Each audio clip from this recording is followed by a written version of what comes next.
وأصحابه ومواله ولا حول ولا قوة إلا بالله أما بعد. Alhamdulillah, para pendengar Radio Muslim, kaum muslimin rahimani wa rahimakumullah. Insyaallah kita melanjutkan pelajaran kita mengambil faidah dari kitab Fadailul Quran. Kita masuk pada pembahasan yang dibawakan bab tentang firman Allah Ta'ala, wa man adlamu mimman dzukira bi ayati rabbi fa'arada anha.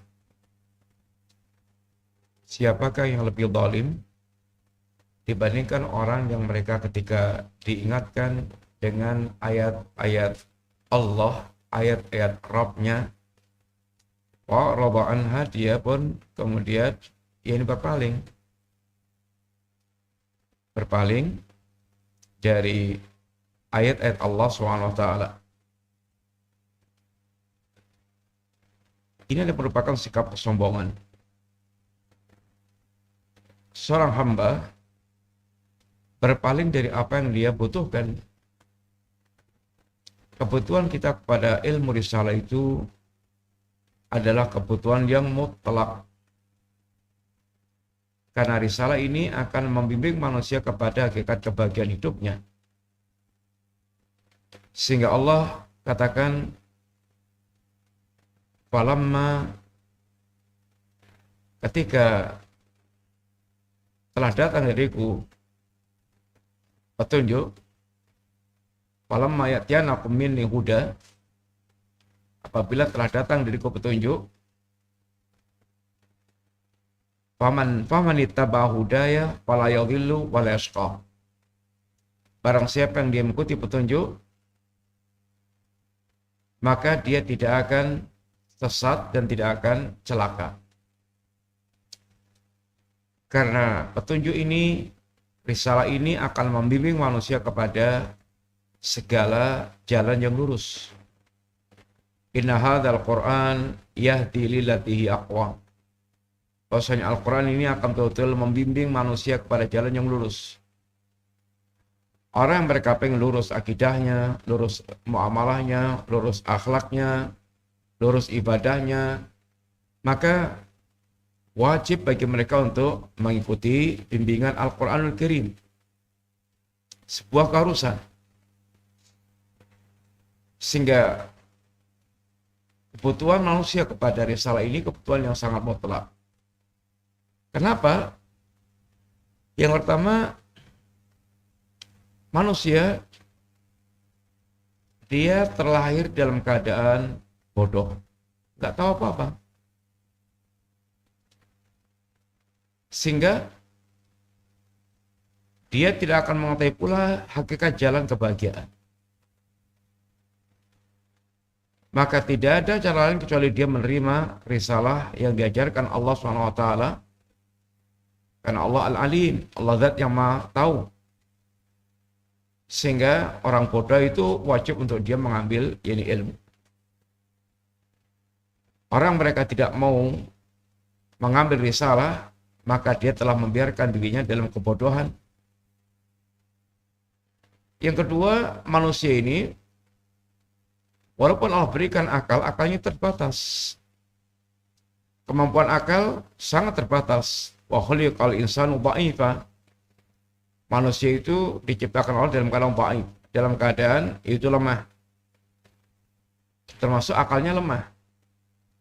Banyak kelemahan-kelemahan akal, terbatas kemampuannya, IQ-nya sehebat apapun, kalau sudah bicara tentang perkara gaib, maka bukan wilayah akal lagi. Akal tidak akan bisa campur tangan dalam wilayah perkara yang gaib. Kemudian, seringnya akal itu bahkan juga ditaklukkan, ditundukkan oleh hawa nafsu. Sehingga sering manusia mereka terseret oleh kepentingan hawa nafsu. Belum lagi manusia itu terlahir sudah dihadapkan dengan musuh bebuyutan, yaitu iblis, syaitan, yang akan menyesatkan manusia dari jalan Allah SWT. Kondisi ini mutlak manusia membutuhkan risalah. Manusia mutlak membutuhkan risalah. Maka berpaling dari risalah Allah SWT, peringatan Allah, itu sebuah kesombongan, keangkuhan. Orang mereka tidak tahu diri tentang kebutuhannya. Maka Allah mengatakan, siapakah yang lebih zalim dibandingkan orang mereka ketika diingatkan dengan ayat-ayat Allah, dia berpaling. Bagaimana dia berpaling? Sedangkan itu merupakan kebutuhan dia. Kebutuhan yang akan menuntun dia kepada kebahagiaan hidup yang hakiki, dunia dan akhirat. Orang yang mereka berpaling dari kebutuhannya zalim. Dia tidak menempatkan dirinya pada tempat yang semestinya. Dia butuh tapi dia berpaling. Maka akan hilang kebutuhannya. Dia tidak akan terpenuhi kebutuhannya. Maka termasuk orang zalim. Dan zalim yang paling besar berpaling dari petunjuk Allah Ta'ala. Sehingga dia membiarkan dirinya sesat. Dia membiarkan dirinya binasa. Karena dia akan menempuh jalan-jalan yang akan, yaitu menyengsarakan, ini dirinya. Dia akan sesat dan dia akan sengsara. Karena orang mereka tidak mengikuti petunjuk, arahnya adalah sesat dan sengsara. Itu pasti. Kemudian dibawakan hadits Rasulullah SAW, al-kibru batarul haq wa qamtun nas. Sombong itu adalah menolak kebenaran dan merendahkan manusia. Hadits ini dibawakan, yang rentetannya adalah ketika Nabi menerangkan ilallah jamilun yuhibbul jamal. Allah itu zat yang maha indah dan menyukai keindahan. Kemudian Nabi, ada seorang sahabat yang mereka menanyakan, ya Rasulullah, ada seorang yang mereka suka bajunya bagus, sandalnya bagus. Apakah itu termasuk kesombongan? Yang Nabi waktu itu mengatakan, la yadkhulul jannata man kana fi qalbi mithqala dzarratin min kibrit. Tidak akan masuk surga orang yang mereka dalam hatinya ada kesombongan walaupun sebesar biji sawi. Lalu ada seorang sahabat, ya Rasulullah, ada seorang yang mereka ini suka dengan baju bagus, sandal yang bagus. Apakah yang seperti itu termasuk kesombongan? Kata Nabi, al-kibru batarul haq wa qamtun nas. Hakikat sombong itu adalah orang yang mereka menolak kebenaran dan merendahkan manusia. Menolak kebenaran bisa menjadi kafir. Apabila dia menolak kebenaran dengan terang-terangan, dia tolak dengan terang-terangan, dengan pengingkaran hatinya, maka dia menjadi kafir. Dan merendahkan manusia adalah akhlak kesombongan. Dia merasa hebat, merasa besar, merasa punya kelebihan. Yang seringnya faktor yang membuat orang sombong itu bisa karena hartanya, bisa karena jabatannya, bisa karena kelebihan-kelebihan tentang kehidupan dunianya, bahkan bisa karena ilmu dan ibadahnya. Yang harusnya ilmu dan ibadah itu membuat dia semakin tawadhu, semakin tahu diri, semakin dia ini mengenal kerendahan dirinya, tahu tentang segala kekurangan dirinya, tapi membuat dia semakin sombong. Maka ini menunjukkan ilmunya tidak memberikan manfaat pada dia. Sombong-sombong seperti ini adalah sombong yang menyebabkan dosa besar, yang berdampak kepada meremehkan manusia. Sehingga sombong itu bukan karena berbaju bagus, bukan karena bersandal bagus, bukan karena penampilan ini bagus, tapi hakikat sombong adalah ketika seorang dihadapkan padanya kebenaran, lalu dia menolak. Makinlah kesombongan.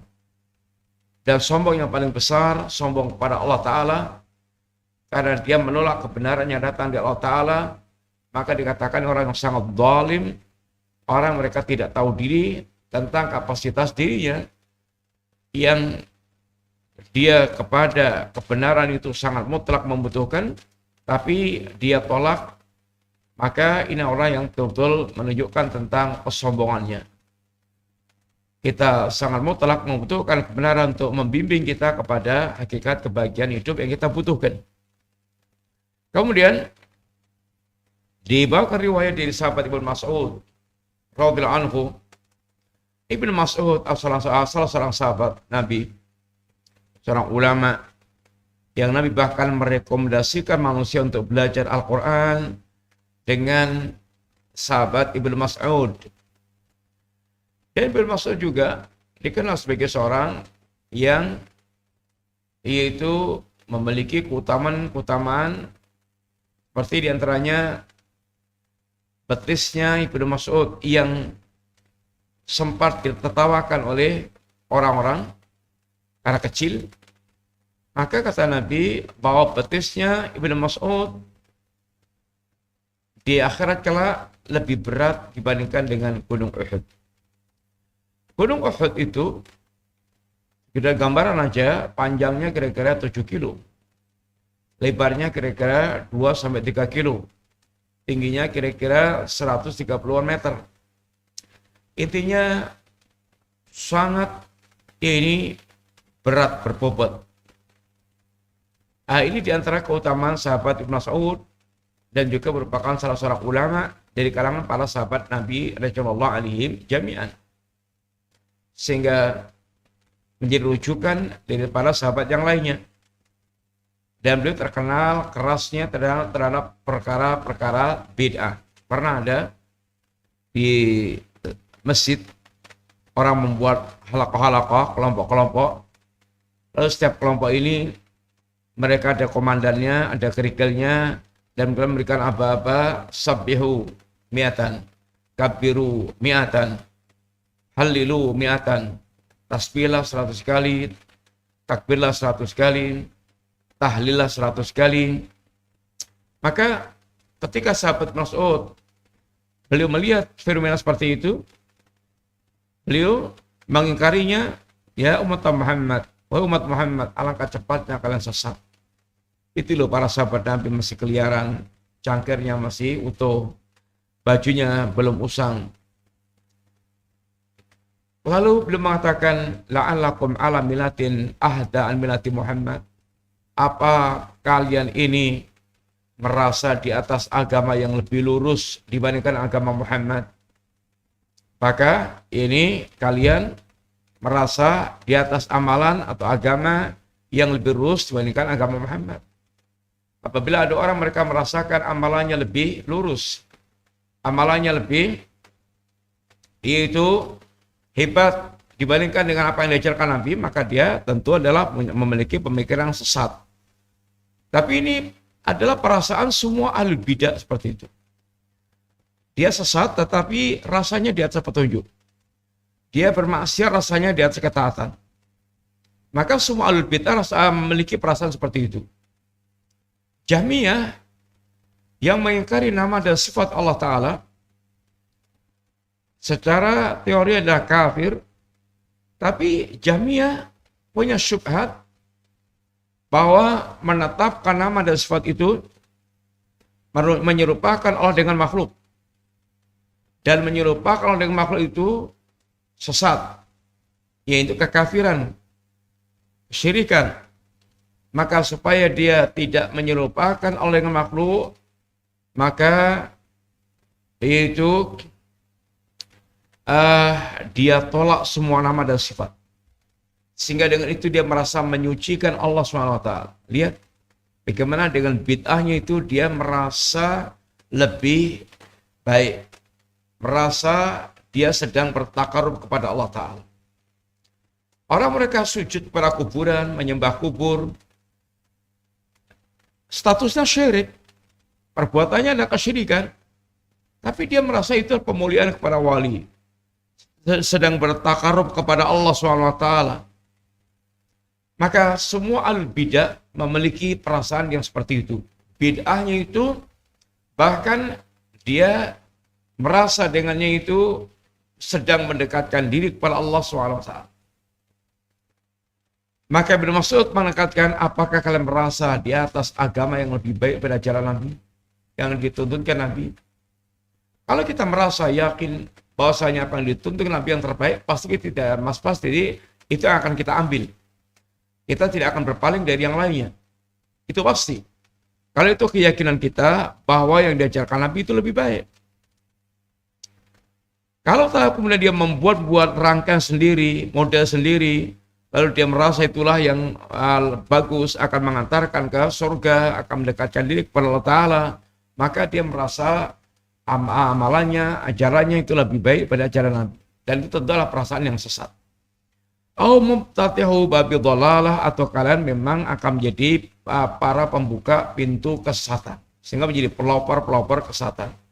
Dan menjadi pelopor kesesatan itu, dia akan menanggung semua dosanya orang sesat melalui dirinya. Oleh karena itulah, jangan sampai seorang dia ini berpaling dari petunjuk Allah SWT. Kata Ibnu Mas'ud, beliau mengatakan, min akbarid dzunub indallah, di antara dosa besar di sisi Allah Ta'ala, ayyaqulal abdu, di mana seorang hamba mengatakan ittaqillaha, ketika ada orang mengatakan ittaqillah, bertakwalah Anda kepada Allah SWT, fayaqul alika binafsik, urusi aja dirimu sendiri. Artinya dia mengabaikan kalimat ittaqillah, menunjukkan adanya kesombongan dalam dirinya.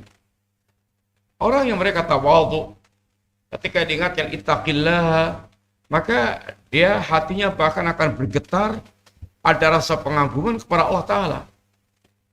Perhatikan kisah seorang laki-laki pemuda yang dia senantiasa mengincar wanita ini untuk dia bisa menikmatinya, berzina dengannya, tapi selalu ditolak.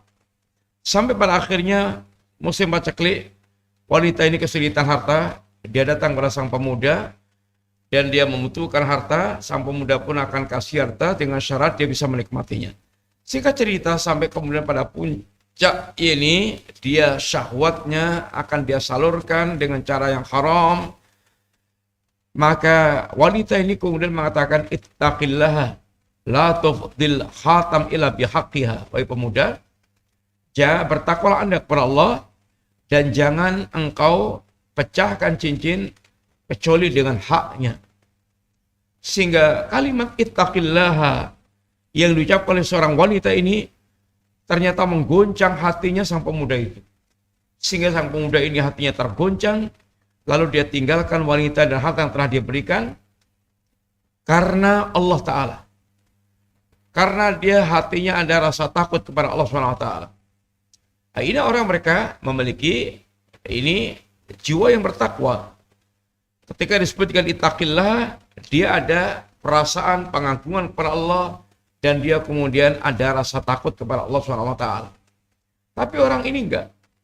Diucapkan ittaqillah, bertakwalah Anda kepada Allah, maka dia bilang alika binafsik. Ini urus saja diri kamu sendiri. Yang menunjukkan ada kesombongan pada orang tersebut. Dan ini merupakan sebuah keburukan pada ini orang tersebut. Kemudian beliau bawakan ini riwayat yang terakhir, yaitu riwayat yang sahih dari Abi Waqid Al-Laythi. Qala dia mengatakan, inna Rasulullah sallam bainama huwa jalisun fil masjid wa nasu ma'ahu id aqbala thalathatu nafarin wa aqbala isnani la Rasulullah wa dhaba wahidun. Abu Waqid Al-Laythi beliau menceritakan, sesungguhnya Rasulullah sallallahu alaihi wasallam ketika sedang duduk di masjid dan manusia bersama Nabi di sekeliling Nabi mengadakan majelis di situ, nasihat, pelajaran agama. Tiba-tiba mendatangi Nabi 3 kelompok atau 3 orang. Yang 2 dia bergabung ke majelis Nabi, yang 1 pergi. Kemudian Nabi orang tersebut, 2 orang ini fawaqafa ala Rasulullah sallam. 2 orang ini kemudian dia berhenti di hadapan Nabi. Fa amma ahaduhuma, Adapun yang satu, fara'a furjatan fil halqah wa jalasa fiha. Dia ketika melihat ada celah di halaqah, dia pun kemudian masuk duduk di majelis di halaqah itu. Wa amal akhar fa jalasa khalfahum. Yang satunya lagi duduk di belakangnya. Ini duduk di belakang mereka, malu-malu. Wa masalis yang ketiga, fatbara daiban, dia pergi berpaling. Dia melengos, dia pergi berpaling. Falamma faragha Rasulullah sallam qala, selesai bermajelis, Nabi pun kemudian mengatakan kepada para sahabat, ala ukhbirukum anin nafari thalathah. Mau enggak aku kabarkan kepada kalian tentang 3 orang? Tentang 3 orang, 3 kelompok orang. Amma ahaduhum, adapun yang pertama, fa'awa ilallahi fa'awahullah.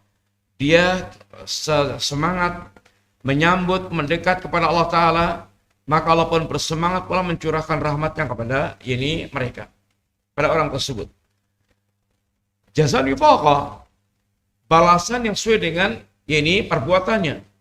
Ketika orang ini memiliki semangat untuk menyambut rahmat Allah, maka Allah semangat pula, lebih semangat untuk mencurahkan rahmat kepada hambanya. Hamba ketika mendekat kepada Allah dengan cara berjalan, Allah mendekati dia dengan cara lari.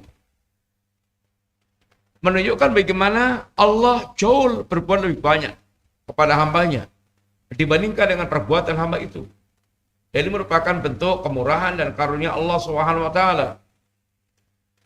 Kemudian adapun wa ammal akhar fastahya Allahu minhu. Adapun ketika yang kedua yang merasa malu-malu, dia malu sehingga duduk di belakang, maka tapi mereka tetap duduk di majelis di halaqah sehingga bergabung dengan ahlur rahmah, maka Allah pun malu kepada dia. Jadi malu berbuat buruk kepada orang tersebut. Dan ia merupakan balasan setimpal dengan perbuatan dia. Wa amal akhar fa'aradallahu anhu. Adapun yang satunya lagi yang berpaling dari majelis Nabi, maka Allah pun berpaling kepada orang tersebut. Semuanya sesuai dengan balasannya. Yang semangat menyambut rahmat Allah, maka Allah curahkan rahmat. Allah pun dengan semangat pula mencurahkan rahmatnya. Yang malu-malu, Allah pun malu-malu juga.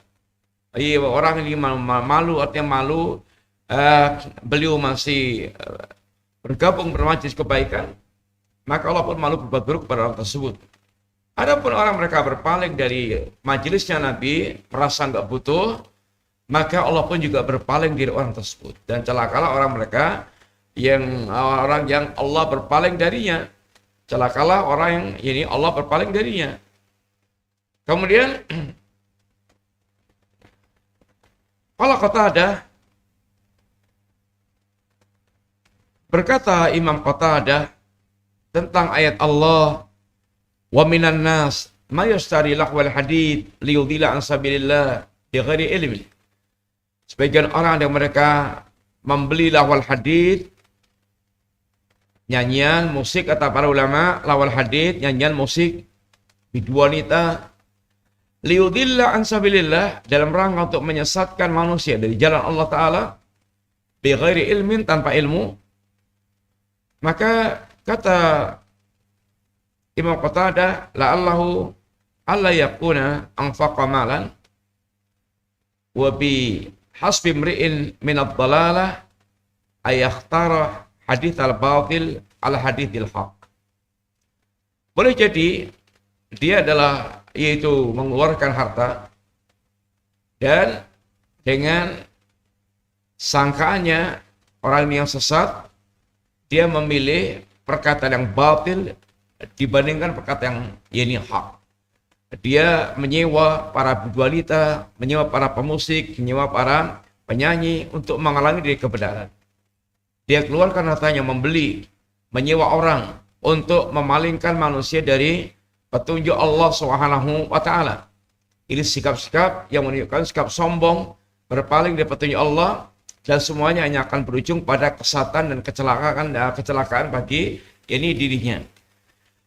Kaum muslimin rahmati Allah Ta'ala, semua riwayat ini mengingatkan pada kita bahwa termasuk sikap yang mesti kita bangun, kita ini hamba yang mutlak membutuhkan risalah. Karena risalah itu adalah roh kehidupan iman kita. Risalah itu cahaya yang akan menerangi kehidupan kita. Dan risalah itu air penyegar yang akan menyegarkan pohon iman kita. Sehingga kita mutlak membutuhkan risalah. Orang mereka berpaling dari risalah, padahal itu merupakan kebutuhan mutlaknya, merupakan sikap zalim. Dan ini kezaliman yang sangat besar. Kezaliman yang akan mengantarkan dia ke neraka jahanam, menyesalkan dia. Dan Allah akan berbuat kepada manusia sesuai dengan perbuatan mereka. Orang mereka semangat menyambut hidayah Allah, rahmat Allah. Allah akan curahkan rahmat dengan sangat pemurah. Allah berbuat lebih kepada para hambanya dengan kebaikan mereka. Hamba ketika berbuat baik, satu, Allah akan berikan pahala lipatan 10 sampai 700 kali lipat sampai lipatan nggak terhingga. Menunjukkan bagaimana Allah mendekat pada manusia dengan cara yang lebih besar. Manusia berjalan, Allah berlari. Manusia mendekat kepada Allah sedepa, Allah mendekatkan ke sahasta. Maka semuanya yang datang Allah jauh lebih besar.